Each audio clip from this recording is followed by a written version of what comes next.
उत्तर प्रदेश की 9 विधानसभा सीटों पर हुए उपचुनाव के बाद शनिवार को वोटों की काउंटिंग जारी है। इस बीच कानपुर की सीसामऊ सीट से समाजवादी पार्टी के लिए बड़ी खुशखबरी आई। सपा प्रत्याशी नसीम सोलंकी इस सीट पर सपा का किला बचाने में कामयाब रही। नसीम सोलंकी ने बीजेपी प्रत्याशी को मात दे दी। इसी के साथ बीजेपी को लगातार तीसरी बार इस सीट पर हार का सामना करना पड़ा।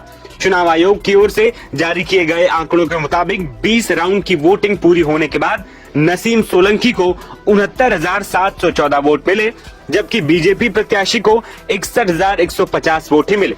यानी सपा ने बीजेपी को 8,564 वोटों से मात दे दी। बता दें कि बीजेपी ने इस बार सुरेश अवस्थी पर भरोसा जताया था, लेकिन इरफान सोलंकी के दबदबे के कारण एक बार फिर उनकी पत्नी नसीम सोलंकी इस सीट पर जीत दर्ज करती हुई नजर आई। सीसामऊ सीट को बचाने के लिए सपा प्रमुख अखिलेश यादव ने पूरी ताकत झोंक दी थी। इधर बीजेपी ने भी सपा के इस अभेद किले पर कब्जा करने के लिए कोई कोर कसर नहीं छोड़ी, लेकिन फिर भी बीजेपी को हार का सामना करना पड़ा। यहाँ 20 नवंबर को मतदान हुए थे और शनिवार यानी 23 नवंबर को मतगणना हुई।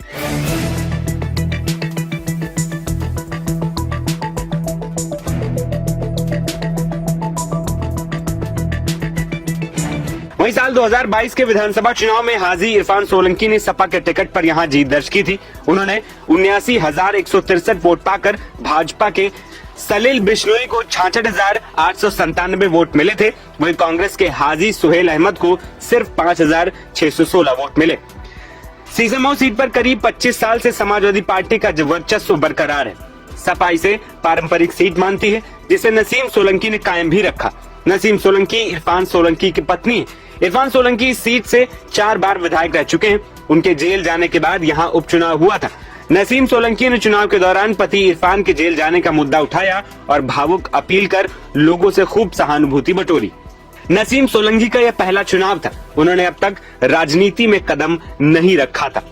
इससे पहले उनको किसी राजनीतिक कार्यक्रम में भी नहीं देखा गया था, लेकिन पति इरफान सोलंकी के जेल जाने के बाद वो घर और बाहर दोनों जगह मोर्चा संभालती दिखाई दी।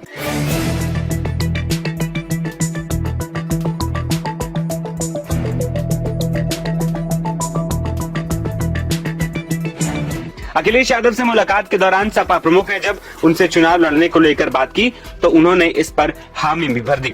इससे पहले नसीम सोलंकी जब मतगणना के दौरान आगे चल रही थी, तब उन्होंने मीडिया से बात करते हुए कहा था कि इंशाअल्लाह उनकी जीत होगी। इंशाअल्लाह जीतेंगे, आखिरी तक आगे रहेंगे इंशाअल्लाह।